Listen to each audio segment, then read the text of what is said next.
नमस्कार साथीहरू प्रदेश लोकसेवा आयोग गण्डकी प्रदेश पोखरा अधिकृत स्तर 7औं त वन अधिकृत पदको जुन छ लिखित परीक्षाको नतिजा आइसकेको छ। यहाँ तपाईहरु हेर्न सक्नुहुन्छ। सबै कुरा यसमा लेखिएको छ। लिखित परीक्षाको नतिजा सम्बन्धी सूचना सेवा समूह उपसमूह सबै यहाँ दिएको छ। तपाईहरु हेर्न सक्नुहुन्छ।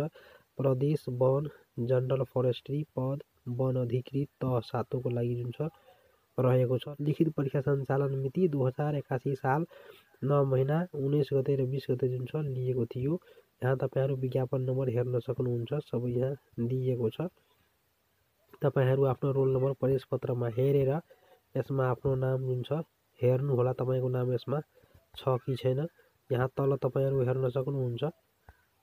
यहाँ दिएको छ सामूहिक परीक्षण तथा अन्तर्वार्ता हुने स्थान प्रदेश लोकसेवा आयोग गण्डकी प्रदेश पोखरा। लिखित परीक्षाबाट छनौट भएका माथि उल्लेखित सबै उम्मेदवारहरूको सामूहिक परीक्षण तथा अन्तर्वार्ता कार्यक्रम देखाए अनुसार सञ्चालन हुनेछ भनेर यहाँ लेखिएको छ। यहाँ तल जुन छ वर्गनाक्रम अनुसार रोल नम्बर अनुसार यहाँ दिएको छ।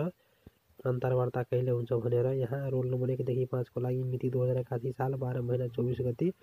सामूहिक परीक्षण हुने समय बिहान 11:30 बजे। अन्तर्वार्ता हुने समय दिनको 12:30 बजे छ। त्यसै गरी 6 देखि 10 को लागि मिति 2081 साल 12 महिना 25 गते बिहान 11:30 बजे। अन्तर्वार्ता हुने समय दिनको 12:30 बजे छ।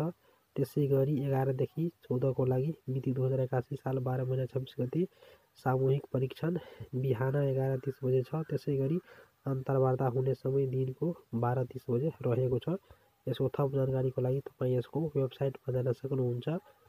ppsc.gandaki.gov.np मा गई तपाईहरु यसको सबै डिटेल्सहरु हेर्न सक्नुहुन्छ।